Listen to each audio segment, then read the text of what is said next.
Everyone মোৰ নাম ইকৰামুল সৰকাৰ আৰু তোমালোকে চাই আছা সৰকাৰ ক্লাसेছ আঠানি ইউটিউব চেনেল তো তোমালোকক ইতিমধ্যে কোৱা হৈছে যে প্ৰত্যেকটা কোশ্চেন পেপাৰৰ সলভ তোমালোকক কি দিয়া হ'ব এই ইউটিউব চেনেলত দিয়া হ'ব তো আজি মই লৈ আহিছো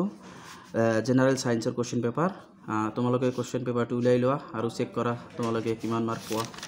তো প্ৰথমত কোশ্চেনটো আছিল কি অন কোশ্চেনটো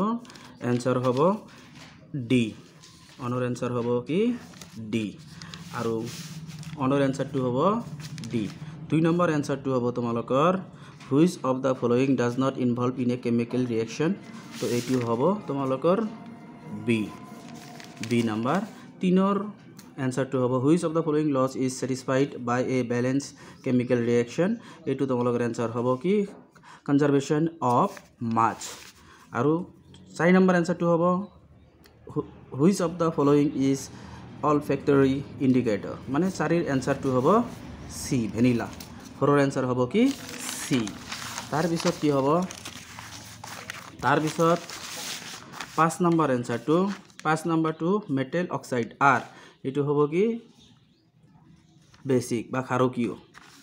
6 নম্বৰ এনসাৰটো হ'ব বেকিং সোডা ওয়াশিং সোডা এটো হ'ব 6 ৰ এনসাৰ হ'ব বি 6 এনসাৰটো হ'ব বি তাৰ পিছত হ'ব 7 নম্বৰটো কি আছে consider the following statement regarding tooth decay তো ইয়াৰ এনসাৰটো হ'ব A is true and 2 is false তোমালোক কোশ্চেন কেটা পঢ়া নাই এই কাৰণে কোশ্চেন কেটা বহুত ডাঙৰ হয় তো কোশ্চেন সব পঢ়িলে কি হৈ যাব ভিডিওটো বহুত ডাঙৰ হ'ব তোমালোকে অসুবিধা হ'ব সেই কাৰণে 8 নম্বৰ এনসাৰটো হ'ব gold which of the following metals is most malleable তো এটো হ'ব কি গোল্ড তাৰ পিছত কি হৈছে 9 নম্বৰটো এনসাৰ হ'ব এ এনসাৰ হ'ব দেন 8 ৰ এনসাৰ হল সি 9 ৰ এনসাৰ হল কি এ তাৰ পিছত 10 নম্বৰ এনসাৰটো হ'ব 10 নম্বৰ এনসাৰটো কোনটো ধাতুৰ সালফাইড আকৰিক হল সিনবাৰ তো এটো 10 মাৰ্কৰ এনসাৰ হ'ব যে মাৰ্কাৰী মানে বি 10 ৰ এনসাৰ হ'ব বি তাৰ পিছত 11 ৰ এনসাৰ হ'ব কি what can be maximum number of sulfur atoms present in a molecule না কিবা কোৱা হেতু যে একটা সালফাৰৰ অণুত সৰ্বাধিক কেইটা পৰমাণু থাকিব পাৰে এটো হল কি 8 তাৰ পিছত 12 নম্বৰ এনসাৰটো হ'ব তিনিটা কাৰ্বন আৰু এলডিহাইড কাৰ্যকৰী মূলক থকা যৌগটোৰ নাম হ'ব ডি নম্বৰ তাৰ পিছত এনসাৰ হ'ব 13 নম্বৰ এনসাৰ কি হ'ব যে জাৰক পদাৰ্থৰ ক্ষেত্ৰত তলৰ উক্তিবোৰৰ কোনটো সত্য এটো হ'ব বি নম্বৰ হ'ব এটো কি অক্সিজেন দি এটো এনসাৰ হ'ব তাৰ পিছত আমি 14 নম্বৰ এনসাৰটো হ'ব যে পৰ্যায়িত তালিকাৰ তলৰ কোনটো ধৰ্ম বৰ্গ এটাত ওপৰৰ পৰা তললৈ বাঢ়ে এটো হ'ব কি যোজ্যতা এ নম্বৰ 14 ৰ এনসাৰ হ'ব 1 নম্বৰ তো এতিয়া কথা হৈছে যে 15 নম্বৰ এনসাৰটো হ'ব এ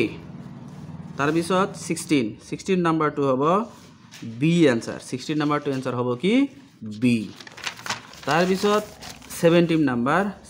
নম্বৰ যেটো কোশ্চেন আছে হেতুৰ এনসাৰ হ'ব এ তাৰ পিছত কি আছে 18 নম্বৰ এনসাৰ হ'ব তোমালোকৰ ডি দাপনৰ মেৰু আৰু তাৰ মুখ্য ফকাছৰ মাজত তাৰ পিছত 19 নম্বৰ এনসাৰটো হ'ব সি তাৰ পিছত 20 নম্বৰ এনসাৰটো হ'ব এ তাৰ পিছত 21 নম্বৰ এনসাৰটো হ'ব সি তাৰ পিছত 22 নম্বৰ এনসাৰটো হ'ব সি তাৰ পিছত কি আছে what is the colour of the clear sky blue তো এটোৰ এনসাৰ হ'ব 23 ৰ এনসাৰ হ'ব সি তাৰ পিছত 24 নম্বৰ এনসাৰটো হ'ব which of the following is not derived from the sun's energy মানে তলৰ কোনটো শক্তি সৌৰ শক্তি আধাৰত নহয় এটো হ'ব নিউক্লিয়াৰ এনাৰ্জি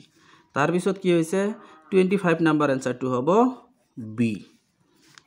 তাৰ পিছত 26 নম্বৰ এনসাৰটো হ'ব বি তাৰ পিছত 27 নম্বৰ এনসাৰটো হ'ব বি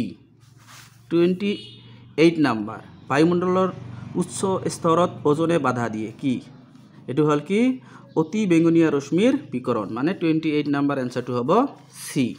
তাৰ পিছত 29 নাম্বাৰ এনসাৰটো হ'ব সি 29 নাম্বাৰ এনসাৰটো হ'ব C 30 number the source of formation of coal and petroleum is এটো হ'ব কি বায়োমাস তাৰ পিছত 31 নাম্বাৰ এনসাৰটো হ'ব কি 31 নাম্বাৰ এনসাৰটো হ'ব এ 32 নাম্বাৰ এনসাৰটো হ'ব ডি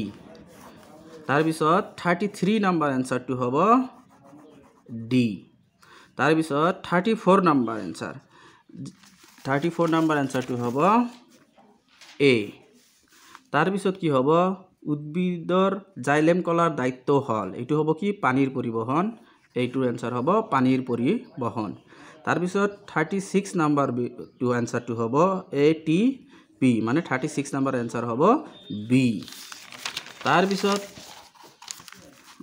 যে 37 নাম্বাৰ এনসাৰটো দি গ্যাপ বিটুইন দুটা নিউরন মানে the gap between two neurons is called এটো কি হ'ব সাইনেপাস তো এটো 37 বি হ'ব তাৰ পিছত 38 এটো হ'ব এ তাৰ পিছত 39 এনসাৰটো হ'ব এ তাৰ পিছত 40 এনসাৰটো হ'ব 40 নাম্বাৰ এনসাৰটো হ'ব যে এমিবাৰ দৰে এক কোষী প্ৰাণীয়ে ড্যাশ প্ৰক্ৰিয়াৰ দ্বাৰা প্ৰজনন কৰে এটো হ'ব এ এটো ডি বিভাজন এটো হ'ব এ 40 নাম্বাৰ এ তাৰ পিছত ডি পৰাগধানীত ড্যাশ থাকে কি থাকে পৰাগ ৰেণু থাকে তো 41 নাম্বাৰ হ'ব ডি তাৰ পিছত 42 নাম্বাৰটো হ'ব সি 42 নাম্বাৰ এনসাৰ হ'ব সি তাৰ পিছত 43 নাম্বাৰ হ'ব এ তাৰ পিছত কি আছে 44 number who put forward the theory of natural selection to give the idea of evolutions of species in the 19th century আৰু এছামিছত কি যে 19 শতিকাৰ প্ৰাকৃতিক নিৰ্বাচনৰ যোগেদি প্ৰজাতিৰ উৎপত্তি ধাৰণা দিয়া সূত্ৰটো কোনে আগবঢ়াইছিল এটো 44 এনসাৰটো হ'ব চাৰ্লছ ডাৰউইন আৰু কি হৈছে 45 নাম্বাৰটো কি কৈছে যে এটা মেন্ডেলীয় পৰীক্ষাত এডাল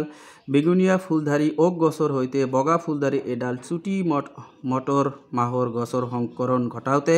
আটাইবোৰ উৎপাদিত গ্যাস বেগুনিয়া ফুলধাৰী পোৱা গল কিন্তু প্ৰায় তাৰে আধা সংখ্যক মটৰ মাহৰ গছ চাপৰ পোৱা গল এই ফলাফলৰ আধাৰত তলৰ কোনটো জিনীয় সংযুক্তি ওক পৈত্ৰিক গছত আছিল বুলি ধৰিব পৰা যাব এটোৰ এনসাৰটো হ'ব সি নাম্বাৰ মানে capital T small T W W তো আমার কি হয়েছে 45 টাই কি হয়েছে কোশ্চেন সলভ হয়ে গল আর তোমালোকে কি করিবা চেক করিবা আর চেক করার পিছত তোমালোকে কমেন্টত জানাবা যে তোমালোকে কিমান মার্ক পাইছা আর যদি ভিডিওটি ভাল লাগে তেনেহলে শেয়ার করিবা আর আমার চ্যানেলটো ফলো কৰি থাকিবা আৰ বাকি থকা এক্সামৰ সলভ কিটা পাবা ধন্যবাদ।